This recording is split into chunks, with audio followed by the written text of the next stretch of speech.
Come gather round the campfire and hear our ghostly tales of chilling terrors, darkest woes, and anything that goes bump in the night. So cuddle up with your best friend or dare it alone. The darkness is closing in and spirits are calling your name. This is Fireside Phantoms.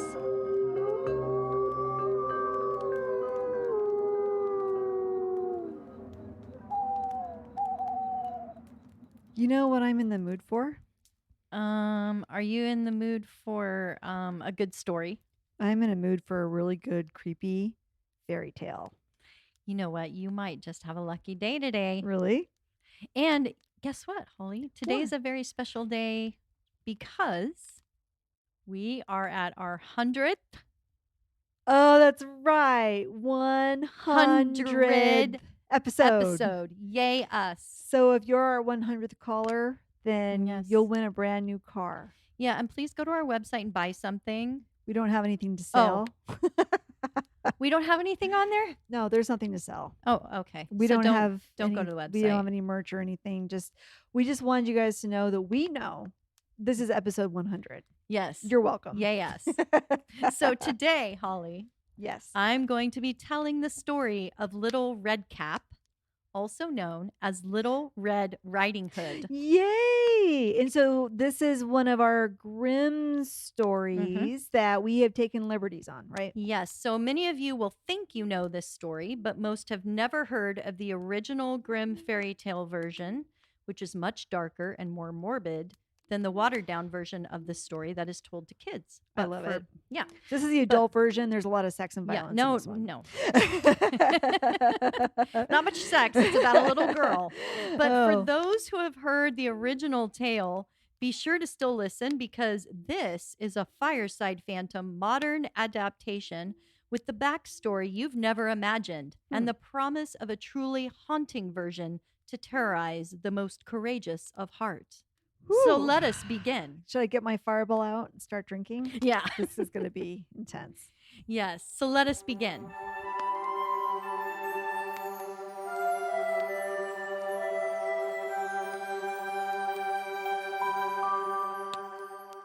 Beware the wicked red cap. He'd love to see you dead. He'll take all of your blood and wear it on his head. Ew. These murderous fairies, the red caps, tend to live in the forest or in the ruins of long abandoned castles. Okay. They are called red caps because they dye their hats with the blood of their victims. Wow, it's dark. I know. I love to start dark. Now, one might think they are of a vampire nature, but they don't actually ingest any blood. It is said if they don't keep their hats dyed red with continual blood from victims, they will die an excruciating and painful death. You cannot outrun a red-cap fairy, for they are incredibly fast on their feet, but they do have a fondness for treats and can be bribed. But in general, they don't usually prey on humans, instead preferring to get their blood from animals. Well, that's good. Yeah. Sorry, animals. What does this have to do with Little Red Riding Hood, you may ask? I wonder what this has to do with Little Red Riding Hood. Well, thanks, Holly. Yeah, you're welcome. Everything you see, because in the village where the family of Little Red Riding Hood lived, there was a forest with all sorts of magical and vile creatures, especially the most dreadful, cunning wolf. Ha ha ha. The calling howl of the wolf can stir such fear that a person will stand frozen, unable to predict from where in the darkness this wolf will attack. Okay. It was suspected that these wolves can also take the shape of a man under a full moon. The villagers knew all about the dangerous wolves and these fae folk called the Red Caps. Once upon a time, long, long ago, Little Red Riding Hood's ancestors had made a secret pact with the Red Cap fairies in order to ensure their offspring remained protected and safe from that specific dreadful and cunning wolf. These wolves have long terrorized the villagers and stolen many children for feasting their teeth into. And the Red Cap fairies, while they're also a nuisance, have found that they had trouble competing with these wolves for the blood they also so desperately needed. Okay. It was rumored these wolves were the secret agents of the devil and could outwit even the most clever of men. Are these wolves like skinwalkers? Oh, Because they can shapeshift? yes, maybe. Mm. Or werewolves. Seeing how much more aggressive and numerous the wolves were becoming, a dark and desperate plea was bargained to allow the Redcaps access to a reasonable amount of blood from the ancestors and descendants of Red Riding Hood's family. This sounds like politics. Sounds like they're coming up with a treaty. And you guys get this much blood. You guys get this much blood. Everyone calm down. Every bargain is made with blood. Come on, Holly. Well, once a member of the family turned 52 years of age, the Redcaps could collect the blood slowly one night a year on the eve of the fairy festival in late June. Cool. The draining of the blood was done by a small cut between the thumb and forefinger, dripping continuously into an empty bucket each night as they slept. From Little Red Riding Hood's family. Yes, when they turned 52. Okay. Once the bucket was full, the Redcap fairies could not return for another year. In return for this gift, the Redcap fairies would make sure no other creature of the forest harmed any of their children. The youngest child of the family had no knowledge of this vile arrangement. Okay. She was a charming little girl, always getting into mischief, and everyone adored her, especially her dear grandmother. Oh, I bet Granny liked that. As little Natalie was getting older, she was allowed more freedoms, fetching apples from the orchard, going to the market with her older sister, and once in a while visiting the neighbor on her own. Seeing how independent the little girl was becoming, the grandmother made Natalie a beautiful red hat made of soft velvet. Secretly, this symbol was a reminder to the Redcap fairies, who she might encounter, that this child was to remain protected and unharmed. Everyone who saw little Natalie commented on how sweet she looked, and the velvet hat suited her so well, everyone began calling her Little Redcap, or in modern retellings, Little Red Riding Hood. I had no idea there was such a backstory to this. It's amazing. One day, her mother called Little Red Riding Hood into the kitchen. "Here is a piece of cake and a bottle of sweet wine. Please take them to your grandma, as she is very ill and weak." Little Red Riding Hood was a bit confused. Usually it was elderberry syrup and chicken broth when she was ill, but she held her tongue, excited to have an excuse to visit her grandmother. Her mother proceeded to give her all kinds of warnings, telling her to be sure she got an early start while the sun shone bright along her path, and when you go, please do not run because you do not want to break the bottle or crush the cake. Also, remember your manners and don't be nosy going through her house, and be sure to say, "Good morning, grandmother," when you greet her. "Of course I will be very careful," said Little Red Riding Hood, and she gave her hand raised up as a solemn promise. Many who read this tale without knowing the backstory might wonder why Little Red Riding Hood's mother didn't warn her of all the wolves or terrible creatures she might encounter. Well, the little girl's mother, of course, knew her child was protected, and the red velvet hat she wore would ensure it. Right. But at the very least, Holly, she should have told her not to speak to any strangers. Well, that's true. Not even strangers with candy. Not even strangers with candy. Her grandmother lived in a small cottage on the other side of the village, about 1.5 miles into the woods. Very soon after Little Red Riding Hood started on the path to her grandmother's house, a large wolf appeared in front of her, blocking her way.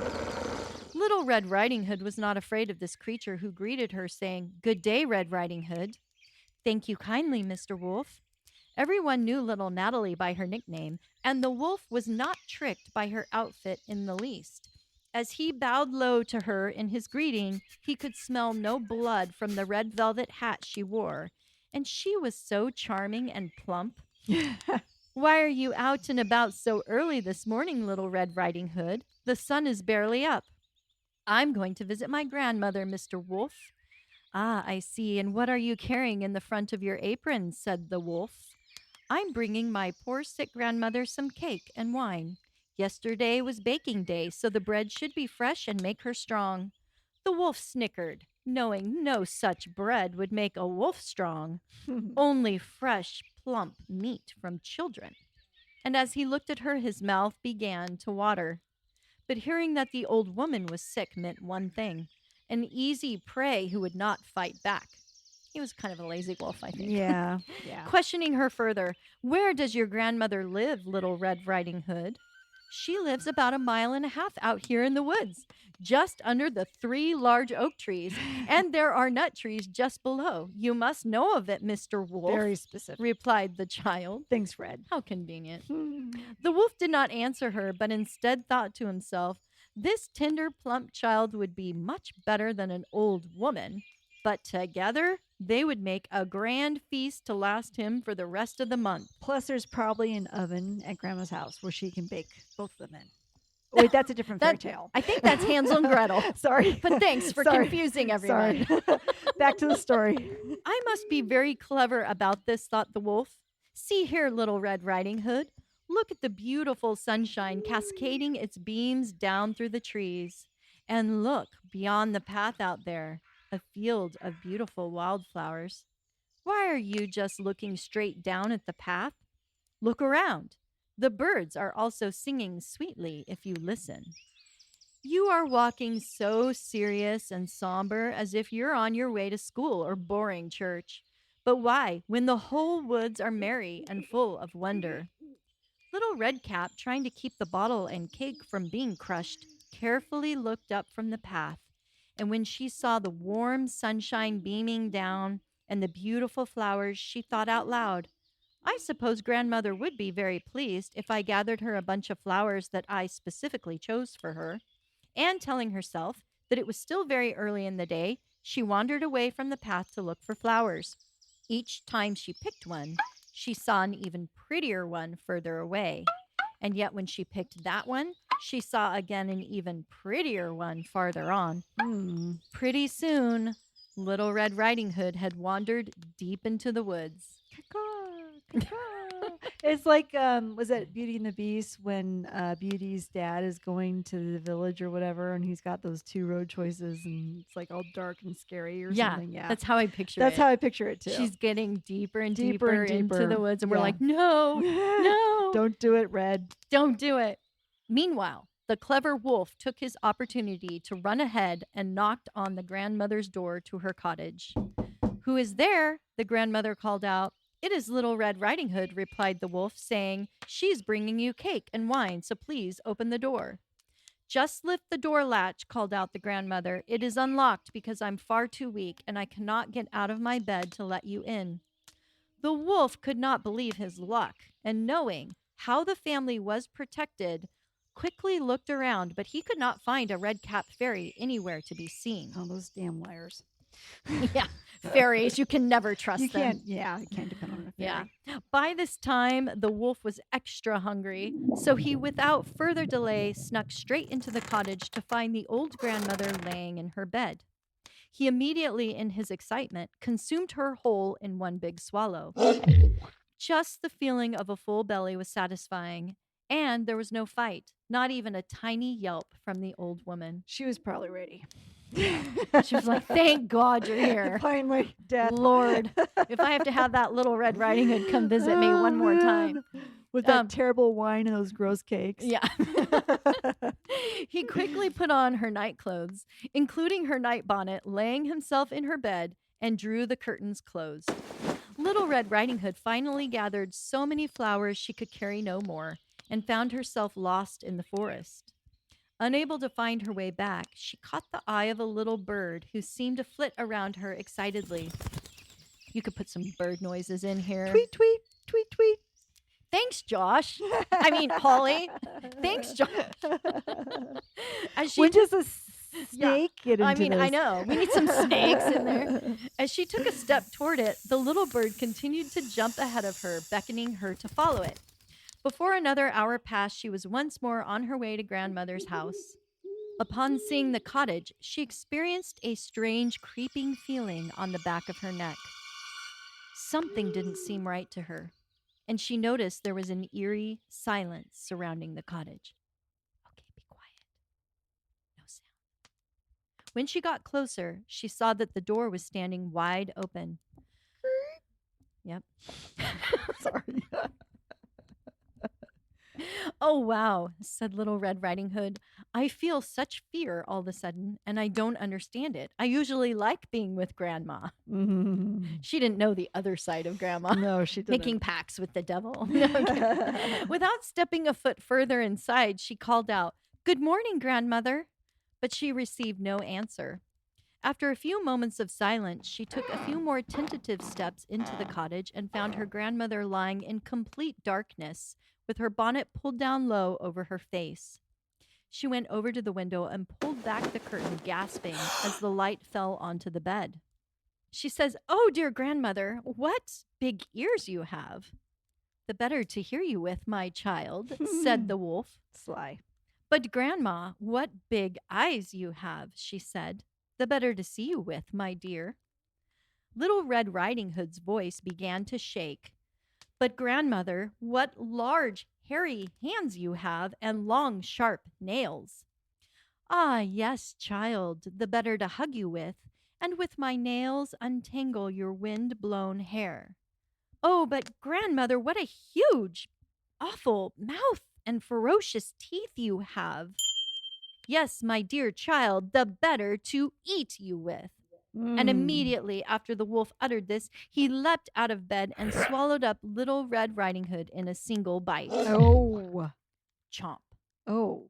Wishing he had taken the time to chew his meal, his stomach started making those extra full noises. Mhm. You know, when that happens when you Yeah. gulp down your food too fast. Yeah. And very soon, as it happens to everyone after a huge meal, he got very sleepy. Yes. And what did he do, Holly? He went to sleep. Yes, a very deep sleep, and he snored very loudly. I can't snore. Okay. I mean, I can, but not on command.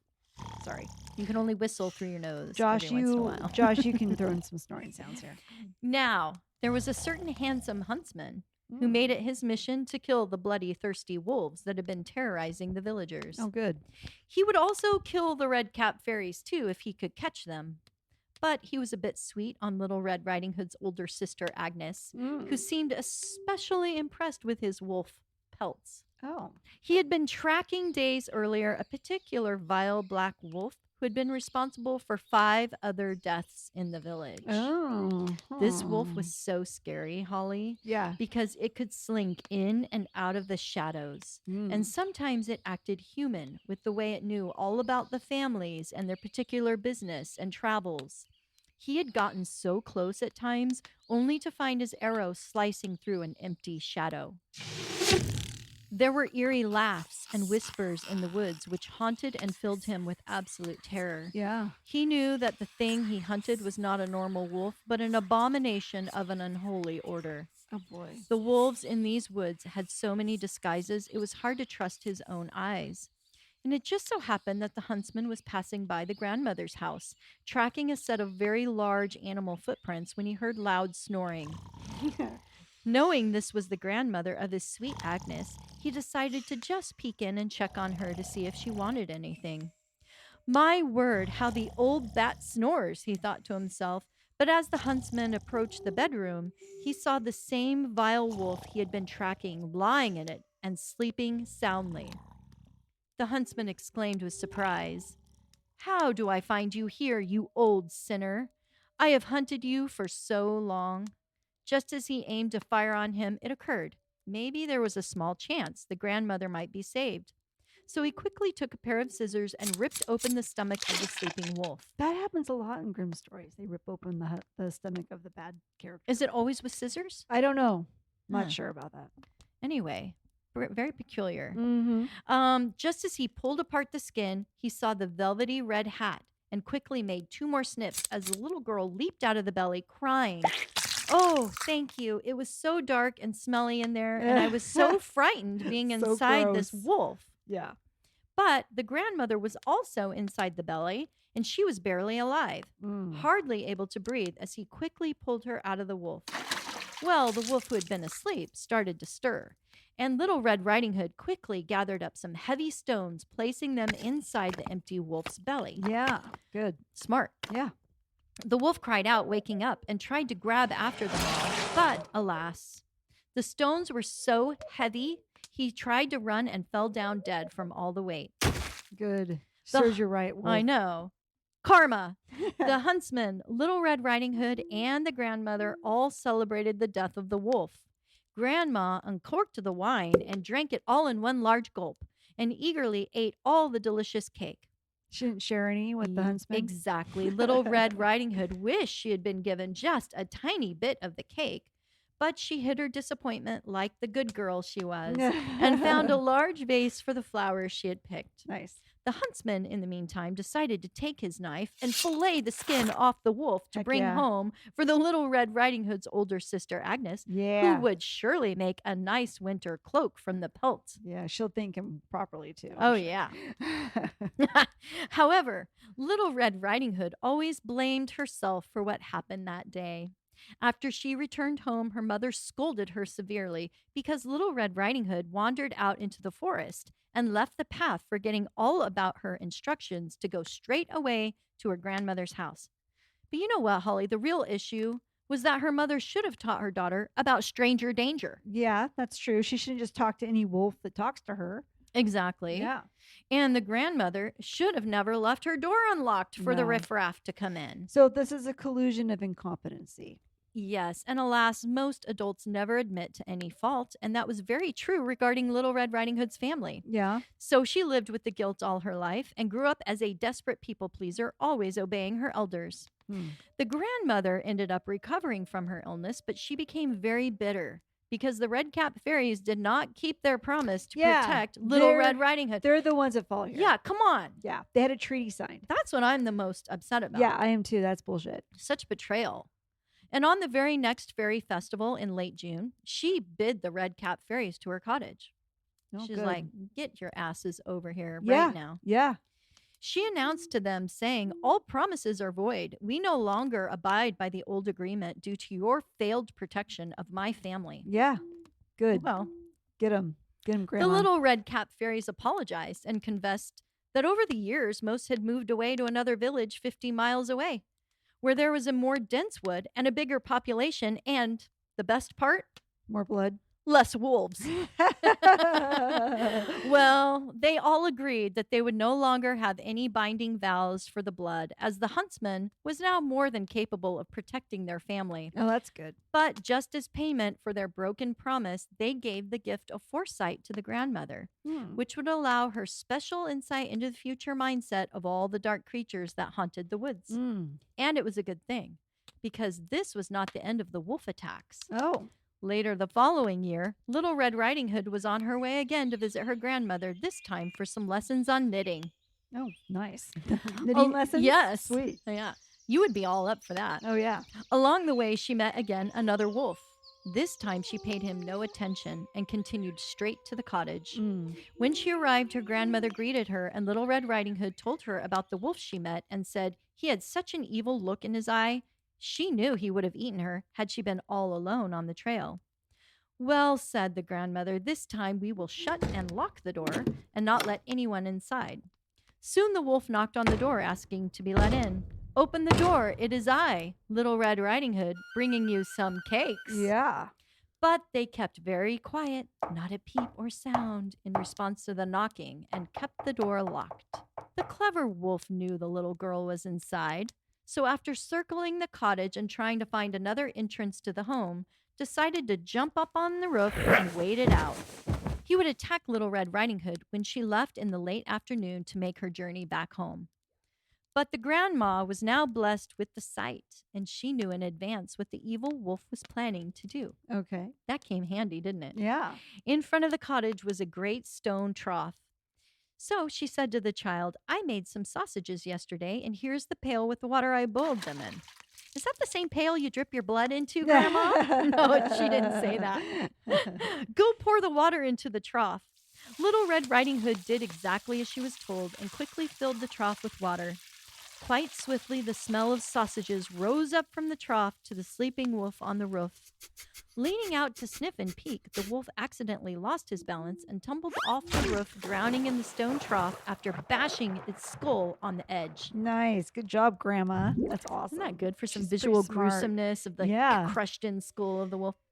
Little Red Riding Hood was able to make her way home safely that night, but she never returned afterwards to visit her grandmother.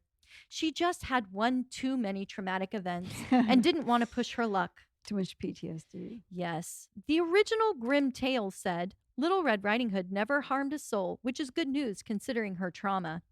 The grandmother missed her granddaughter and died just 1 year later from loneliness and old age. Aww. Little Red Riding Hood also felt guilty about that, but never took chances traveling anywhere on her own. She also couldn't eat sausages anymore or even enjoy a simple hike in the woods. When she was so much older, Little Red Riding Hood, who had outgrown the velvet hood, moved to a very busy town where everyone called her by her real name, Natalie. It was about 50 miles away from her former home. Red cap fairies are everywhere. She felt safe in this bustling of the new village, and she only encountered the occasional pest of a squirrel or stray cat. Natalie chose to live in a cozy apartment over a bakery, enjoying daily the freshly baked sweet cakes and living happily forever after, until she met one evening a handsome, tall, gray beard on the street who blocked her path with his wandering eye and sultry voice. Hello there, Red Riding Hood. We meet at last. The end.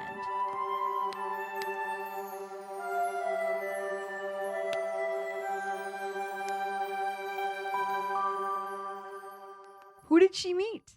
A wolf or a handsome lover? Wow. You're gonna leave it open ended, aren't you? Will there be a part 2 to Red Riding Hood in her adult years? Oh, maybe. We'll do a porn version. Well, you know what's funny is when I researched the Little Red Riding Hood story, there were so many really like people who analyzed it and said it was really her coming of age story where the wolf represents her first interaction with males. Oh, okay. And like the red velvet cape represented her going through her menstrual cycle. I mean, they just went all into it. I'm like, oh dear God. Overanalyzed like, it. Yeah. Oh my God. Like, Made it into it's something just that a wasn't. fairy tale, people. Yeah.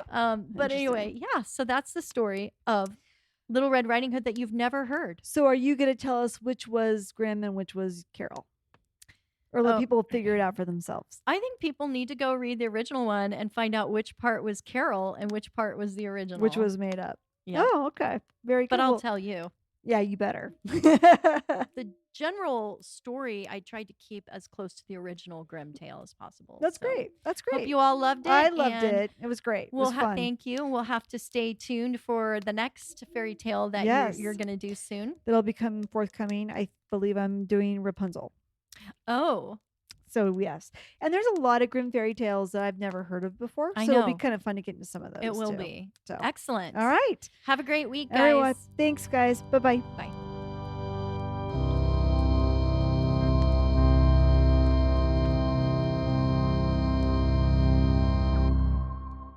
The wolf snickered, knowing Oh, creepy crawling like a spider or a snake. Yeah.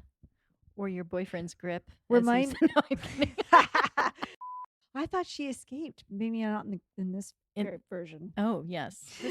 For the other other retellings, they always have her escape because you don't want to scare the kids too bad.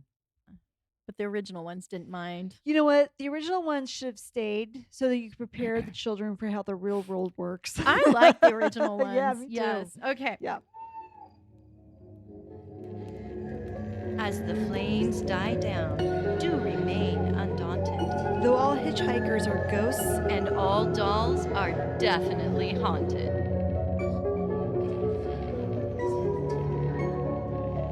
Hey guys, be sure to follow us on Instagram. Our handle is @FiresidePhantoms. If you have a spooky story you would like to share with us, send it to firesidephantoms@gmail.com and you may hear it on a future episode.